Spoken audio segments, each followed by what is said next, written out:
Hi, I'm Rachel Stravelli.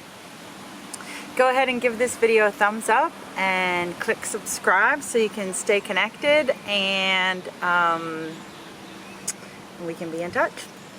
Today I am talking about people pleasing, and I am sure that this is something we could probably all work on a little bit.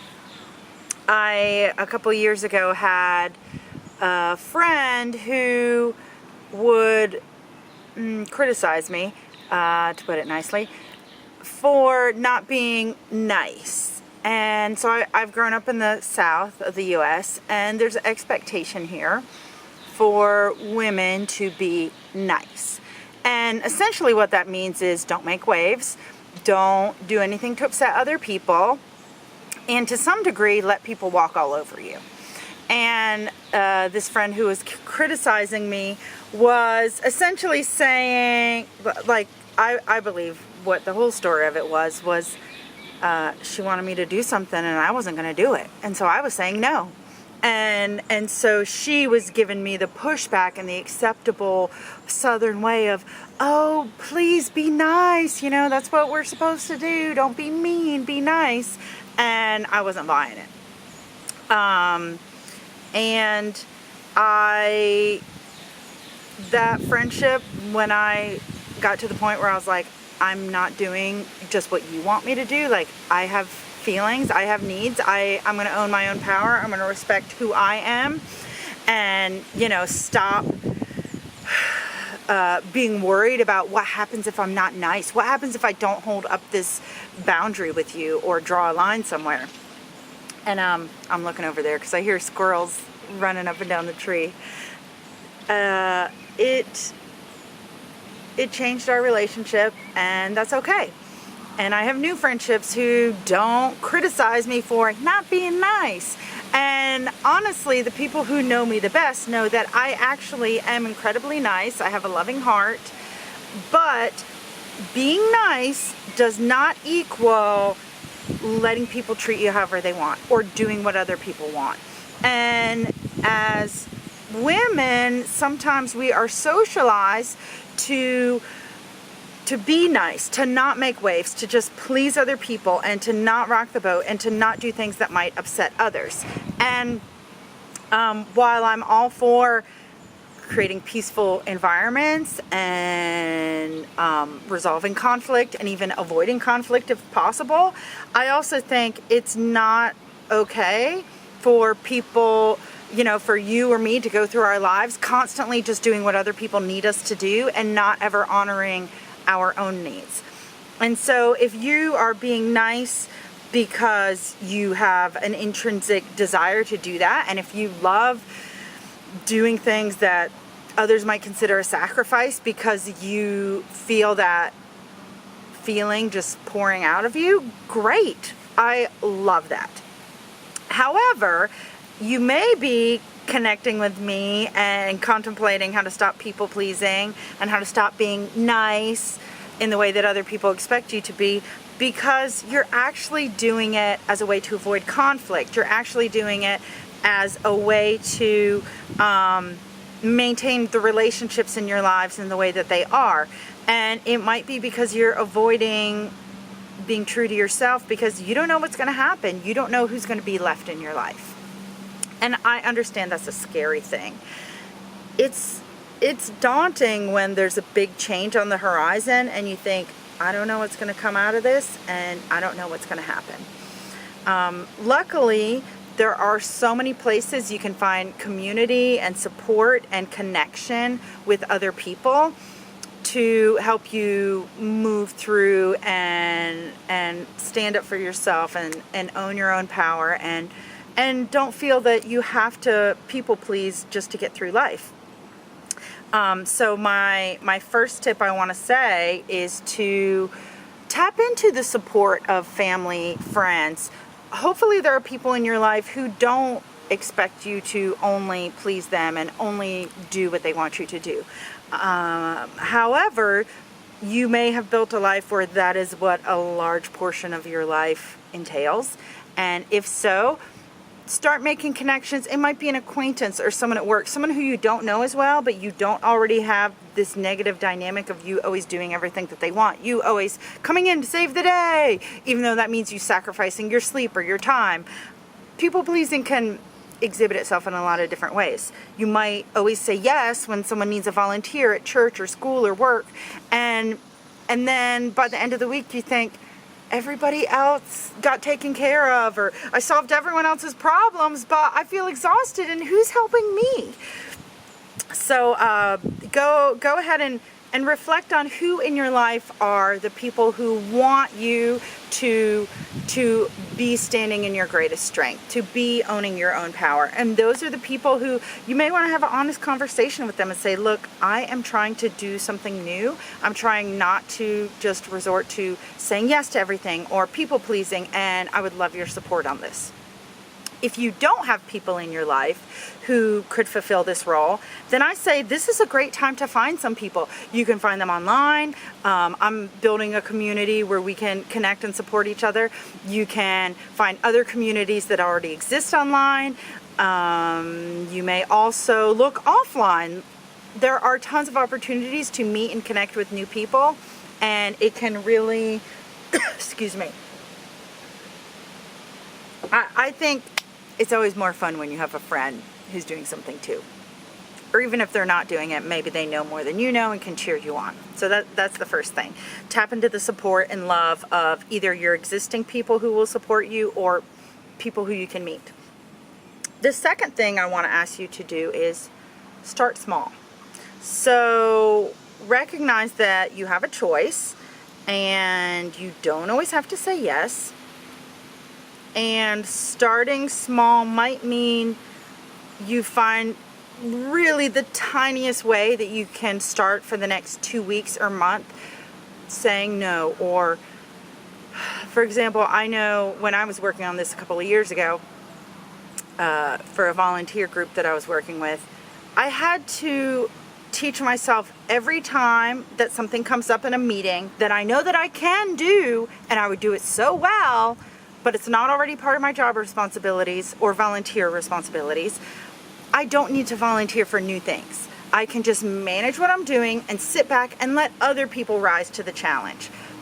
And this is a really powerful thing. Sometimes it's just we need to be comfortable with the discomfort of being in a setting where a boss or manager or whoever, organizer, has said, I need this help.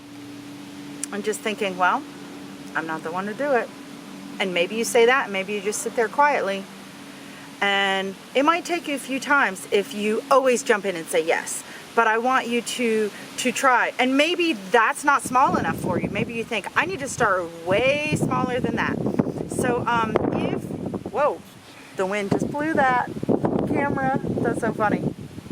If that seems too large, start even smaller. So look at your life and think, how can I make it even easier? Because even though this is a little bit daunting, the smaller that you can make it, you can build upon that. And like I said, I want you to work with this starting small aspect, whatever action you choose that you're going to do, and it should be an action. It can't just be reading a book or watching more videos. That doesn't count. This is excellent for information and inspiration, but until you're actually taking action, you're not making a change. It's just being worked out in your mind or potentially in your emotions, but your life isn't changing yet. So you're making a small change, and I would say work on that for 2 to 3 to 4 to 5 weeks. Just work with that change. A lot of times the challenge is people want everything to change overnight, and that's great for TV shows and movies and books, but most of us, our lives are too full, or we are too set in our ways to change everything overnight. So it's much easier to do something small and do it consistently for a number of weeks, something that might even seem so small that it doesn't really matter, and then build up from there. Because then you're going to work this muscle, and this virtual muscle. It's not a real muscle. And you'll get more used to it. The second thing, actually we're on number 3, sorry. tap into the support of your friends, recognize that you have a choice and start very small. And then 3, I want you to think of a mantra or a phrase or an affirmation that you can use to move you forward. So when I'm going through big transitions in my life, or I want to make big changes, I try and pick a phrase that when I'm having really difficult moments, I can just repeat that to myself. So when my daughter was young, one of my friends made me actually before she was born, made me this beautiful kind of quote board to hang on the wall. And one of the things on there said something like, you don't have to be a great mom. No. You don't have to be a perfect mom, but you'll be a great mom. Something along those lines. And so when the days were hard, which they were, with a newborn and going through postpartum depression, that was one of the phrases that got me through it. I have another friend who her quote or mantra was, "This too shall pass." And it was amazing because initially with my daughter, I started noticing all this self-talk about me being a bad mom coming up, and I was like, where is this coming from? And the criticism and the judgment was there, and I'm sure some of it was probably societal, some of it was just me, insecurities, criticism, self-criticism, whatnot. But when I made a choice not gonna ever talk about myself as a bad mom, and that's a video I should make for another day, my belief about that. And then I started telling myself, I don't have to be a perfect mom. I'm a great mom. No one's perfect, but I'm great. And that just moved me forward. So I would brainstorm and explore what's something that you can hold on to so that when your negative self-talk or your doubt comes in, you can go back to that. And it's just, for me, it's like a touchstone inside that keeps me moving forward towards what I want. The next thing, which I've kind of already talked about this, but I really want to say it again. So this is number 4. Stop saying yes automatically. Maybe you need to stand in front of a mirror and practice saying no. Maybe you need to do a meditation or visualization where you say, I am loved. I can say no and I will still be loved. I can turn down everything everybody expects of me and I will still be loved. Because for some of us, people pleasing or being nice was a coping mechanism that we use to either avoid conflict or to feel loved and accepted. You may have, either because of the situation you were raised in, maybe it wasn't the best, or maybe it was the best, but just your own needs, you didn't feel that they were being met, and that you met them by saying yes to everything, and being an overachiever and an overdoer and people pleasing for everyone and always having to do everything in such an amazing way. And that's exhausting after a while. And so I want you to just stop saying yes automatically. Stop thinking that you have to do everything. If you live in the US, you know, like, there's this busyness and this feeling of like, oh, I ordered it and it's got to get here today, and this thing has got to happen right now. And I remember a couple of years ago, I told one of my friends, I said, I am so tired of this thing where people feel like everything has to be instant gratification. I mean, yeah, of course, I'd love all the things that I want to happen sooner, but that's just not the way that it is. I mean, check out this plant. This is a chicory. You know, it was once, so it's in the lettuce family, just to not go too much into botanical stuff. So, you know, it starts out small, like a lettuce head or a rosette. And then this is the point in time where it's producing its flowers, so it can produce seed, and I love these flowers. That plant, it takes a whole season for it to go through its cycle. And the plant isn't worried about producing flowers when it's not the time to produce flowers. And we need to recognize that it's not always time in your life for you to say yes, for you to do everything, for you to show up and do all of these things. Sometimes it's a time for no. And one of the ways that you can practice doing this is pausing when people ask things of you and stalling, considering it. Tell someone, I'll get back to you, or I'm going to consider that, or I like to think over things. Or you could just say, look, I have a new policy. I don't say yes to anything for the first 24 hours. And they'll probably be impressed. They might even start doing that themselves. I think it'll be really powerful. And again, this is one of those things that if you haven't done it before, it can feel uncomfortable and take some time. That's okay. Give yourself some time to do this. And one of the ways I can think of that I recently have been experiencing this is a few times in the past couple months I've gone out to eat, and some of the time when it's a really busy restaurant and I know I only have so much time because my husband's watching the kids, let's say, and I'm going out with a friend, and so it's like we got to get in, we got to eat, we got to connect and get out, and the restaurant's busy, and so I just think I want to help make things easier. And sometimes they bring me over to a table that is not where I want to sit. It's like in the middle of everything and so noisy, and I get overstimulated and there's too much for me to pay attention to. If I'm out with a friend and we're connecting and sitting in a restaurant, for example, or a cafe, I like to be on the edge somewhere so that I can just, in a booth ideally, block everything out and just hone in on connecting to that person.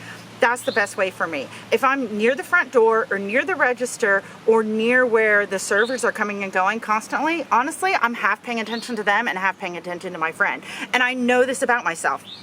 But sometimes in the past, if the restaurant's busy, I think I'm not going to make things difficult. I'm just going to sit where I want to sit. Over the past few months, I'm just telling myself, you know what? I'm a paying customer and I know that this is my preference, and my goal here is, yes, to eat a meal, but it's to connect with this person. And so if the server brings me somewhere that I don't want to sit, I say, I need to sit somewhere else. Can you bring us to a booth? How about that one over there? How about this? We're happy to wait. I would rather wait and tell them, and okay, they might have some discomfort, and I might have discomfort thinking, oh, I could have been nice and helped them out because it's busy and this table's open, and now they don't have to walk around and manage like who's gonna do this, or the server doesn't have to think, oh, I got this person over here who's kind of not in my section, but I was the one getting the next table. I just figure it's okay for me to get my needs met. And maybe that's your mantra or your phrase that you need. What if my needs were met and it was okay? What if it felt okay for me to get my needs met?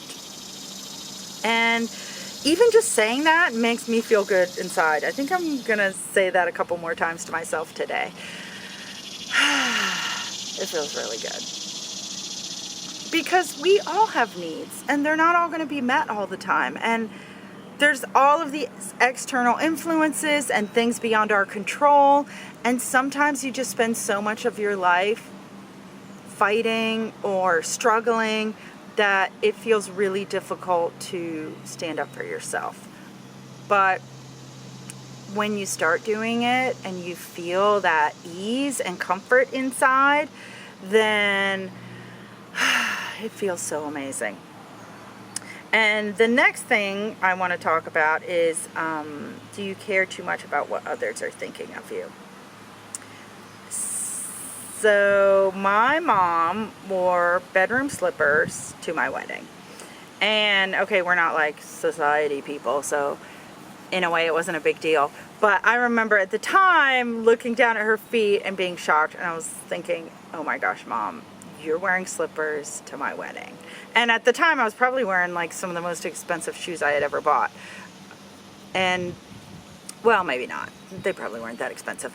And so I just, what I noticed, because at first I was kind of embarrassed, I was thinking, this is my mom. Like, you know, the bride is the center of attention at the wedding, but the mom of the bride is kind of the center of attention too. And I just remember thinking, she's wearing bedroom slippers. And I was kind of shocked. But she had hurt her foot, and she knew that it wasn't broken. I mean, she didn't go to the doctor, but she just sensed that it wasn't broken, but she didn't want to go to the doctor and have them put a cast or splint or brace or whatever on it. And so she was just letting it heal, but she couldn't wear regular shoes because it hurt to put her foot in the shoe. So slippers were the only thing that she could wear that didn't hurt. And okay, it's not like she went out to get nice slippers. I mean, she didn't get like the novelty comical slippers, but they were definitely slippers that you just wear around the house. But the cool thing that I noticed, and this is what I love about my mom and what she helped give to me, is one of the gifts that she gave me, was the other people around, it made them relax. And I even heard a couple people say something along the lines of, oh, it's gonna be okay. Like, oh yeah, she's wearing slippers, like, relax, like this isn't that serious. And I mean, my mom had no problem with it at all. And I think she was even laughing about it because she was kind of a fun, kooky lady. And she had a lot of radical self-love, loyalty to herself. She just practiced that in a major way, and it was really inspiring. And I think one of the ways that she was able to do that, I mean, I think she also inherently had some of that, and her mom was a strong person too, but she was really connected to her spirituality, her source, God, the universe, whatever term you want to use. I respect your faith or lack thereof, whatever it is, but I do think a spiritual connection has a huge impact